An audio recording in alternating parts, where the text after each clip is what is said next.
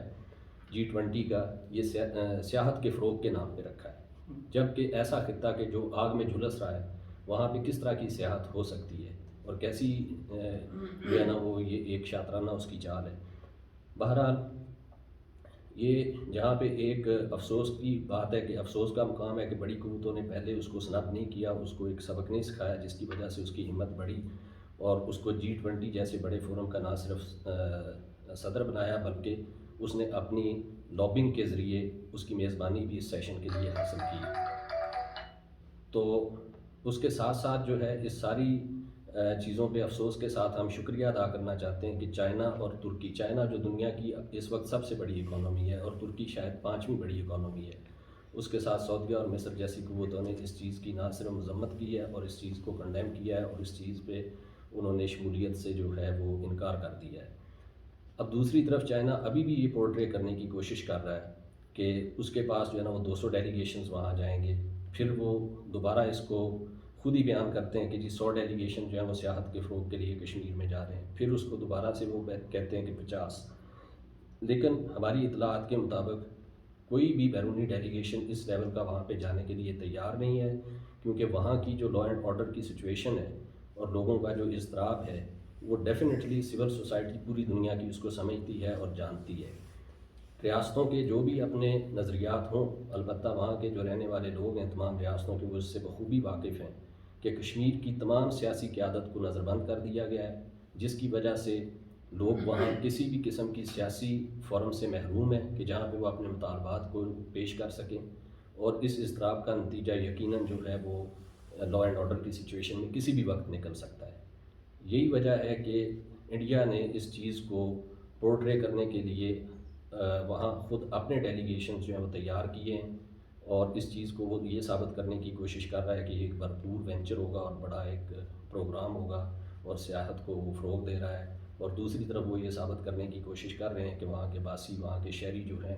وہ ایک پراطمینان زندگی گزار رہے ہیں، جبکہ ایسا کچھ بھی نہیں ہے. اور ہمارا یہ مقصد نہ صرف مذمت کرنا ہے بلکہ ہم اس چیز کو بے نقاب کرنا چاہتے ہیں کہ اس سارے فراڈ اور اس سارے جو ایک پلان کیا ہوا جو استحصالی منصوبہ ہے، یہ اس کو ننگا کر کے لوگوں کے سامنے رکھا جائے اور کشمیریوں کے ساتھ ہم بھرپور یکجہتی کا اظہار کرتے ہیں. جی بہت شکریہ. اس تناظر میں ایک انتہائی اہم توجہ دلاؤں گا جو کہ انڈیا کی جانب سے جو ہے وہ، کیونکہ آپ میں ایک بات کا اضافہ کرنا چاہ رہا ہوں کہ جو جس طرح عتیق بھائی نے بات کی ہے کہ ایک ڈیموگرافک چینج جو انڈیا کے کشمیر کے اندر لائی جا رہی ہے. ابھی ریسنٹ رپورٹس کے مطابق 2 ملین سے زائد جو ہے وہ جعلی ڈومیسائلز وہاں جو ہے وہ تقسیم دیے گئے لوگوں کو، اور وہاں لوگوں کو کشمیر کے اندر جو ڈیموگرافک چینج لائی جا رہی ہے جس کا بنیادی مقصد یہ ہے کہ اگر بعد میں کہیں اقوام متحدہ کی قراردادوں پہ عمل درآمد ہوتا ہے تو انڈیا اس سچویشن میں ہو کہ جو ہے نا وہ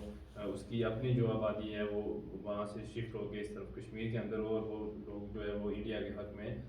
جو ووٹ کر سکیں. تو اس دوسرا جو ہے وہ کشمیریوں کو ان کے گھروں سے نکال کے وہاں جو ہے وہ مختلف فورسز بنائی جا رہی ہیں، جو لوگ وہاں بنیادی طور پہ RSS کے لوگ ہیں، تو وہاں ان کو جو ہے وہ گھر گفٹ کیے جا رہے ہیں اور ان کو وہاں پہ بسایا جا رہا ہے. تو عالمی دنیا کو جہاں اگر انڈیا سیاحت کی بات کر رہا ہے تو اس سے ہٹ کے عالمی دنیا کو چاہیے کہ وہ کشمیر کو اس سارے تناظر کی جو ہے وہ صورت میں دیکھیں. تو میں شکریہ کرتا ہوں شکریہ ادا کرتا ہوں ہمارے ساتھی بھائیوں کا اور ہماری جو پاسا کے مرکزی صدر ہیں یہاں پہ موجود ہیں، ان کا بھی شکریہ ادا کرتا ہوں. محترم عتیق الرحمان بھائی کا بھی شکریہ ادا کرتا ہوں کہ بالخصوص پاسا کا، کیونکہ پاسا جو ہے وہ الحمدللہ ہر اعتبار سے کشمیریوں کی ایک توانا آواز ہے اور وہ ہر فورم پہ جو کشمیر کے حوالے سے بات کرتے ہیں اور کشمیر کے ایشو کو ہائی لائٹ کرتے ہیں. تو آپ کا بہت شکریہ. اللہ تعالیٰ کو جزائے خیر دے. السلام علیکم.